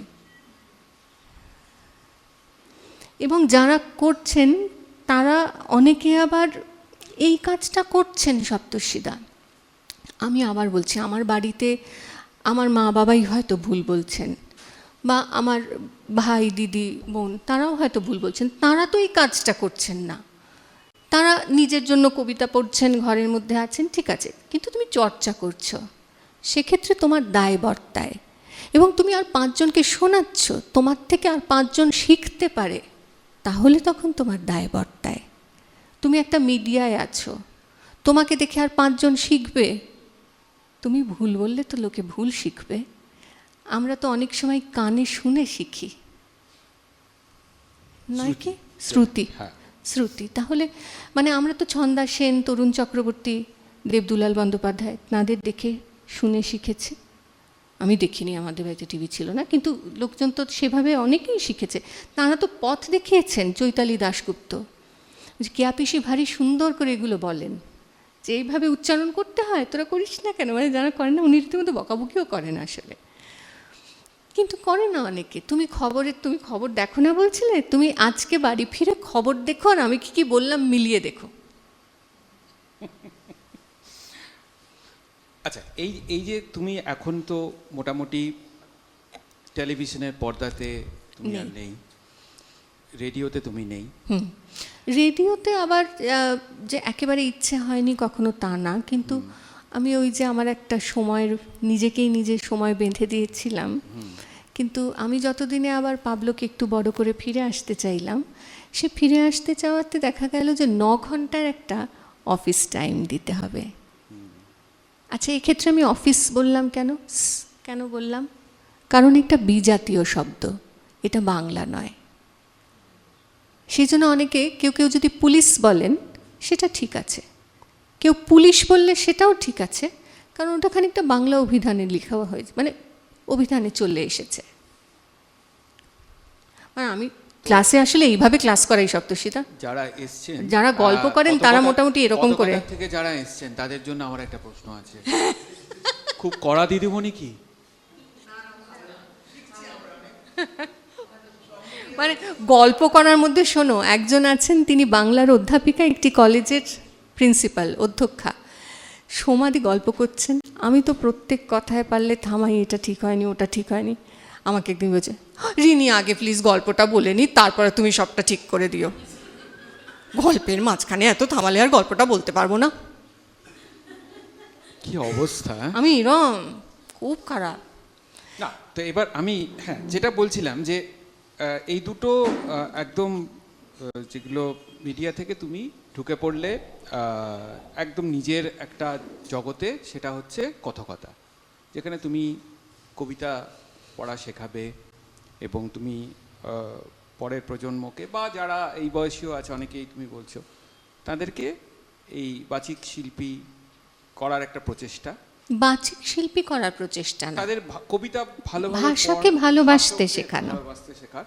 হ্যাঁ, কিরকম, মানে এটা এবার কিরকম লাগছে, মানে এখান থেকে প্রাপ্তিটা কি হচ্ছে বা কিরকম লাগছে ব্যাপারটা? এটা আমার ভীষণ ভালো লাগলো, এটা বলতে আমার খুব ভালো লাগবে। সেটা হচ্ছে আমার চিরকাল যেটা ছিল, সেটা হচ্ছে ধরো একটা ছোট কিছু পড়লাম, যতক্ষণ না সেটার কথা কাউকে বলতে পারছি ততক্ষণ ভেতরে একটা কীরকম আকুলি বিকুলি, মানে একটা কিছু জানলাম, এবারে সেটা কাউকে বলতে হবে। মানে আগে আমার বাবা ছিলেন আর কি, বাবাই অফিস থেকে ফিরবে, কিন্তু আমার বাবাকে আমি কলকাতায় খুব কম সময় পেয়েছি, যেহেতু বদলির চাকরি ছিল, আজ এখানে কাল সেখানে, তো সপ্তাহান্তের জন্য বসে থাকতে হতো। মা তো ভীষণ রাগী ছিলেন, মাকে ভয় পেতাম, মার সঙ্গে অতটা ছিল না, বাবার সঙ্গে বন্ধুত্ব।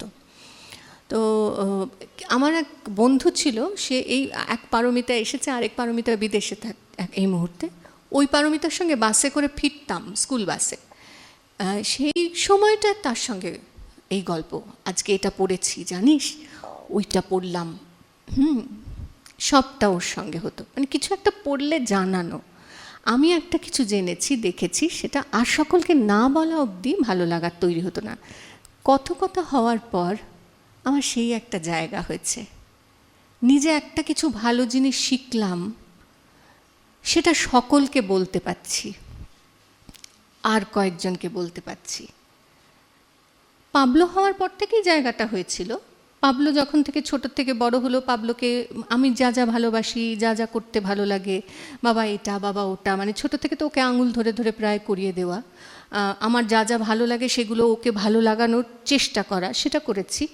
এখন যেটা হয়েছে যে ওর ভালো লাগাগুলো আবার এসে আমাকে বলে, কিন্তু এই পাবলোটা অনেক বড় পাবলো আর কি, কথাও তো আত্মজয়ী, এবং সেটা একটু বড় হয়েছে।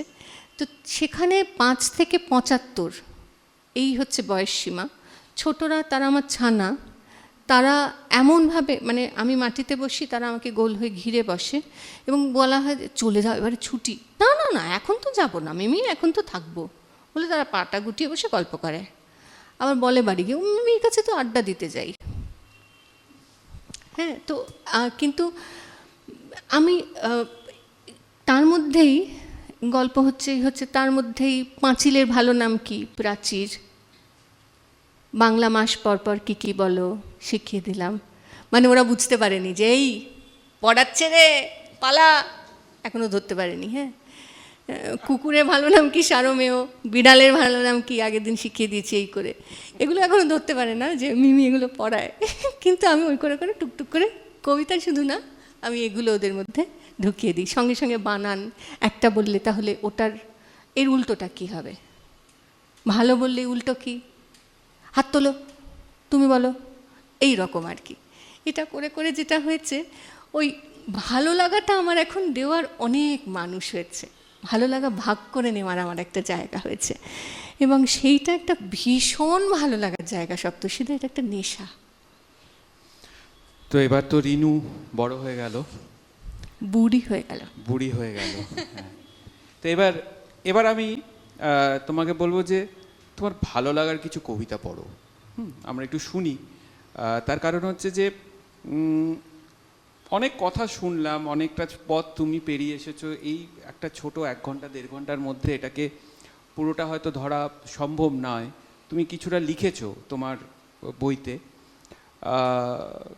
তো আমার মনে হয় এটা যদি একটু কবিতা পড়ে আমরা খানিকটা তোমার ভালো লাগার কবিতা পড়ে বা শুনে আমার মনে হয় একটু একটু অনুধাবন করার চেষ্টা করা যাক। বেশ, আমার বিশ্বাসের কথা কিছু বলি। হ্যাঁ, আচ্ছা, আমরা 8টা নাগাদ শেষ করব। তুমি বলো না, সময় তোমার জন্য অপেক্ষা করবে। একটু আগে প্রীতমদা তখন বলছিলেন, সঞ্জয়দা প্রীতমদার সঙ্গে কথা হচ্ছিল যে তারা মিউজিকের কথা হচ্ছিল, বাংলাদেশের কথা হচ্ছিল। আসলে তারার কথা উঠলেই বাংলাদেশের কথা মানে অনিবার্যভাবে এসে পড়ে।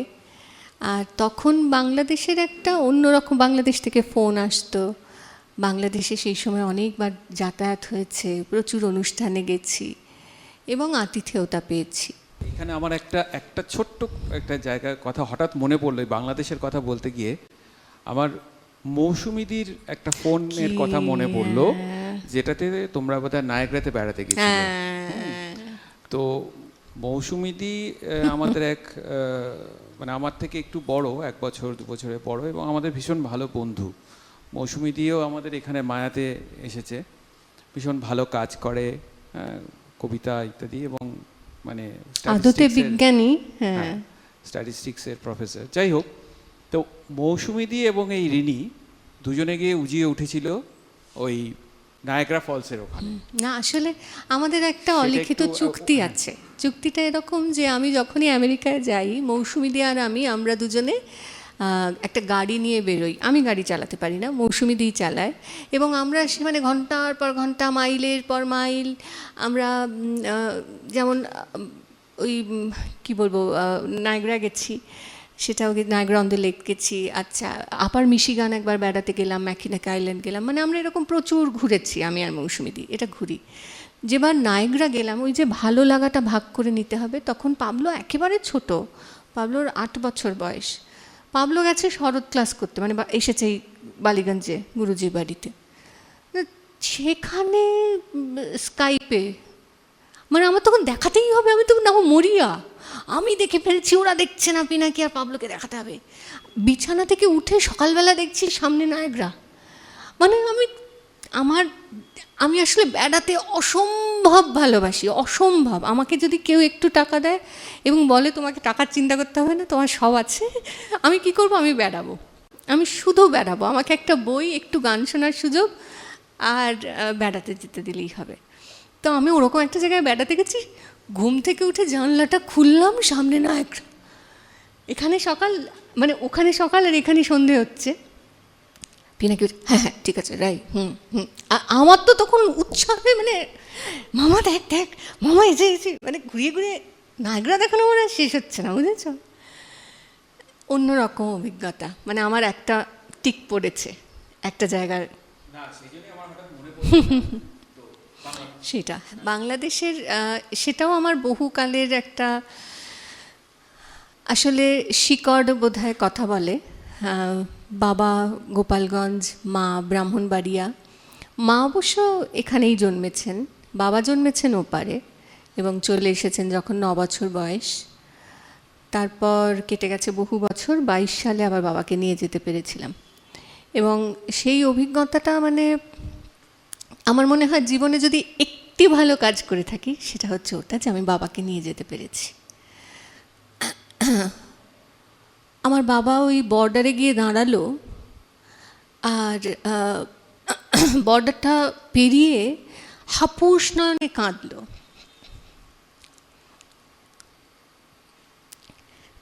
এটা না কেউ বুঝবে না।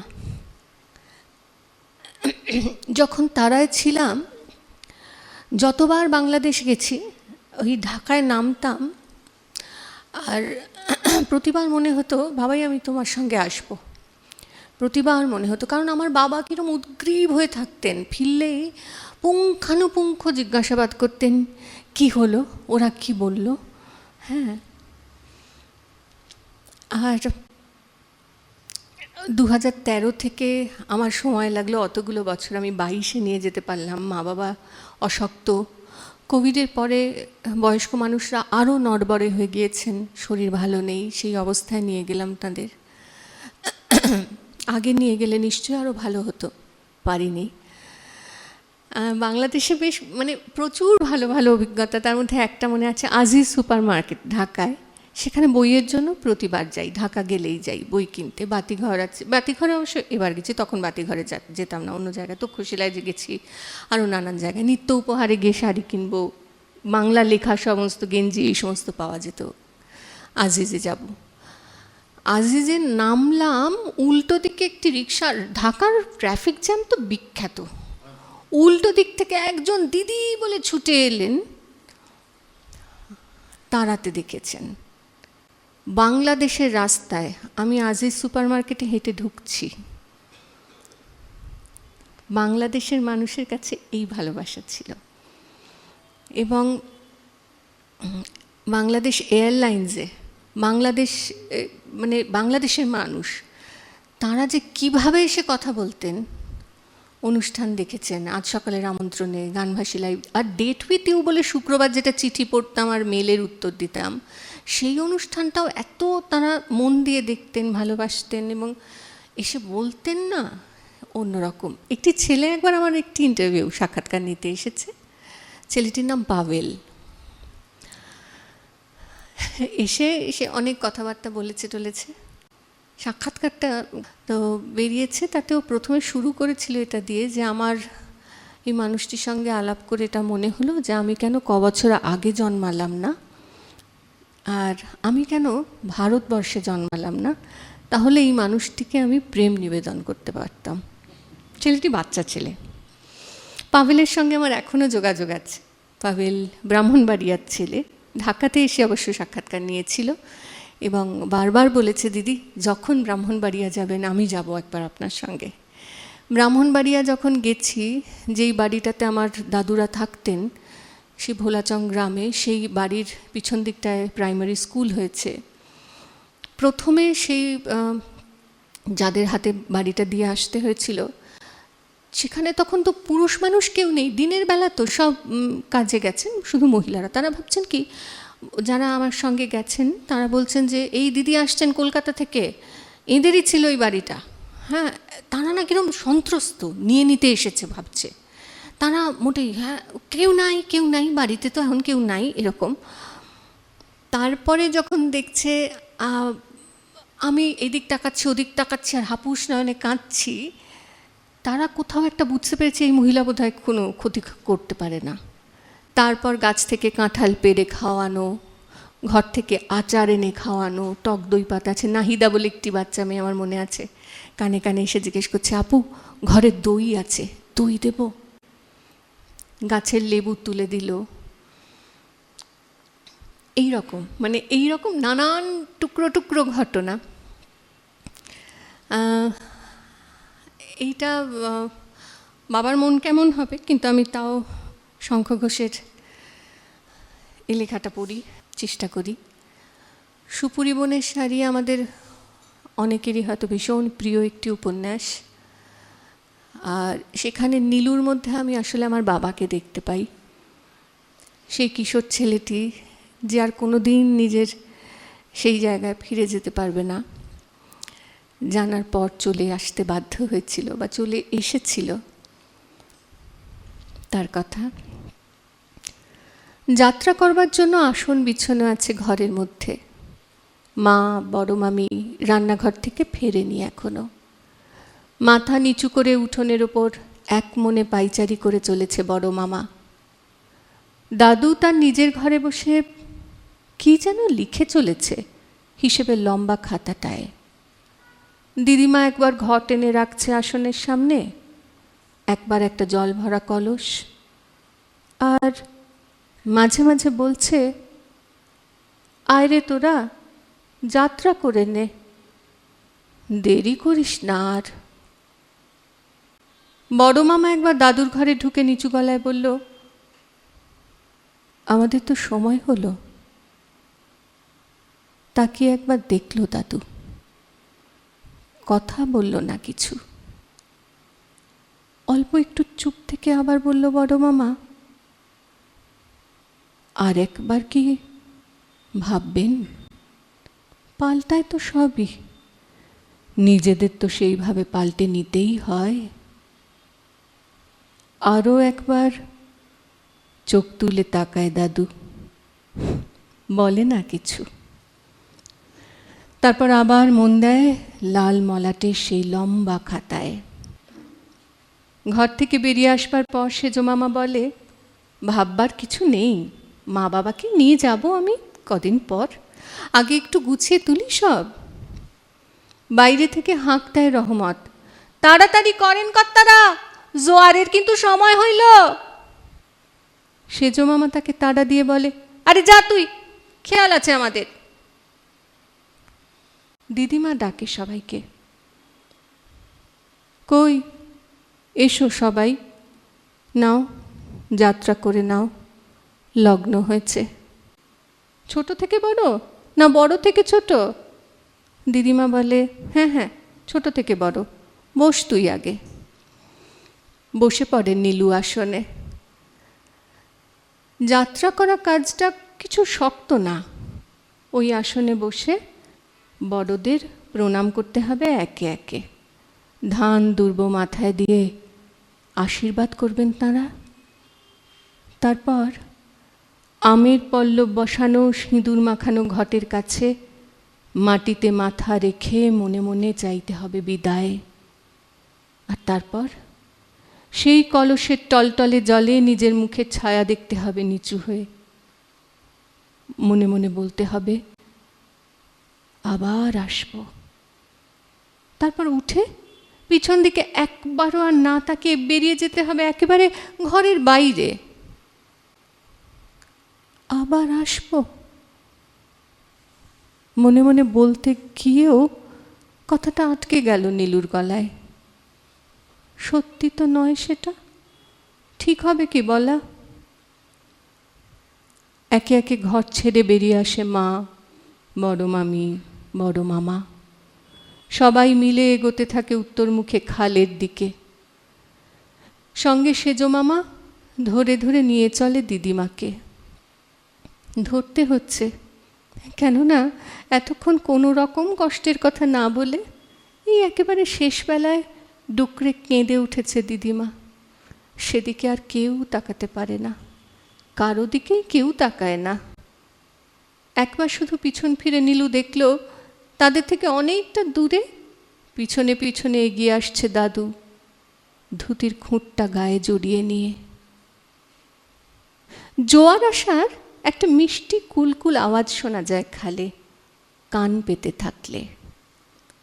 সেই শব্দটা শুনতে শুনতে কাদার ওপরে বিছানো পাটাতনের ওপর দিয়ে নৌকায় উঠে বসে নীলু। ওখানে বসে ভালো করে একবার পা ধুয়ে নেয় জলে। উঠতে থাকে সবাই। এতক্ষণে চোখ মুছে নিয়েছে দিদিমা। ভেজা গলায় বলে, নারকেলের পুঁটুলিটা নিয়েছিলি তো মনে করে, সুপুরিগুলো? দাদু একবার বলে মাঝিকে, দেরি যেন বেশি না হয় দেখিস, আর ফিরবার পর খবর দিস একটা। কাদার মধ্যে লগি ঠেলতে ঠেলতে রহমত বলে, কিচ্ছু ভাইবেন না কর্তা, ভয়ের কিচ্ছু নাই, রহমত তো রইলই লগে। পাড় থেকে অল্প অল্প সরতে থাকে নৌকো, দুলতে থাকে মচর মচর। নীলু এরই মধ্যে উঠে বসেছে ছইয়ের উপর। গলুয়ের ওপর দাঁড়িয়ে আছে বড় মামা, মুখে আঁচল চাপা দিয়ে বসে আছে মা আর বড় মামি। সেজো মামা হাঁক দিয়ে বলে, নীলাই, পরের পুজোয় কিন্তু বিসর্জনটা করব কলকাতায়, পাঠ যেন মুখস্থ থাকে। অল্প একটু হেসে নীলুও বলে চেঁচিয়ে, সেই বাড়িতে? হ্যাঁ হ্যাঁ, সেই বাড়িতে। চোখের সামনে থেকে সরে যাচ্ছে কাছারি ঘর, মণ্ডপ, দালান ঘরের ছায়া। ওদেরকে আমি প্রণাম করেছিলাম আসবার সময়। ভাবে একবার নীলু, ওই যে একদিন গাছের তলায় ভিজে মাটির উপর উপুড় হয়ে শুয়েছিল নীলু, মনে হয়েছিল যেন সমস্তটাকে পেয়ে গেছে একেবারে বুকের মাঝখানে। সেই রকমই একবার লুটিয়ে পড়ে প্রণাম করবার ইচ্ছে হলো তার। প্রণাম তোমায় মাটি, প্রণাম ওই একলা কোণে স্থলপদ্মের কাজটাকে, প্রণাম ওই পুকুরের পিছল ঘাটকে, প্রণাম ওই খালপাড়ের অনেক দিনের পড়ে থাকা ভাঙা নৌকোকে। এই তো ছহানি বাড়ির ঘাট দিয়ে এগিয়ে চলেছে নৌকো। আর একটু পেরোলেই ঘোষের বাড়ি, বড় বাড়ি, সব উত্তরের বাড়ি। আর একটু পেরোলেই লাইব্রেরি, আর তারপরেই তো হাটখোলার কোণ।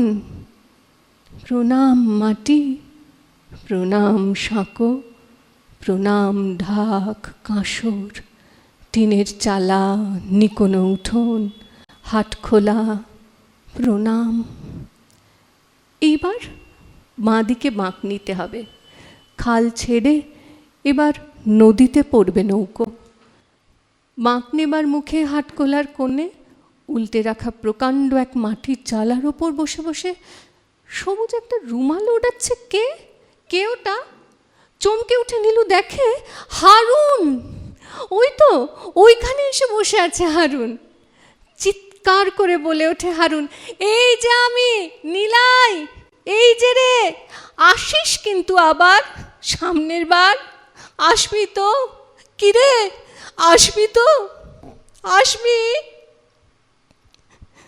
জালার থেকে নেমে নদীর পাড় ধরে হাঁটতে থাকে হারুন, আর মাঝে মাঝে বলে, কিরে কইস না কেন, আসবি তো?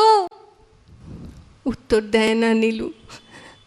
যাত্রা করবার সময় জলের ছায়ায় নিজস্ব মুখ দেখেও তো বলেনি তো সে কিছু, উত্তর দেয় না। কিন্তু চলন্ত নৌকোর ছই থেকে নিমেষ হারা তাকিয়ে থাকে হারুনের চোখে চোখে। আস্তে আস্তে অস্পষ্ট হয়ে আসে সেই চোখ, অস্পষ্ট হয়ে যায় হারুন, অস্পষ্ট হয়ে মিলিয়ে যেতে থাকে পিছনে পড়ে থাকা তাদের গোটা গ্রামখানা।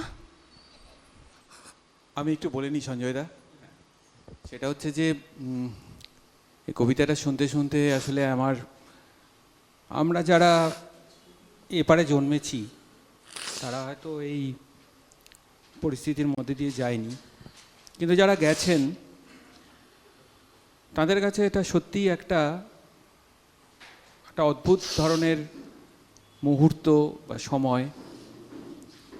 ভিটেমাটি ছেড়ে আসার যে দুঃখ সেটা আমরা সত্যিই বুঝিনি, যারা বুঝেছেন মানে আমাদের মা বাবা, আমাদের দাদু দিদা এরা। তো যাই হোক, এরপরে আমার মনে হয় রিনুর গল্প এখানেই শেষ হোক। আর খুব ভালো লাগলো রিনি।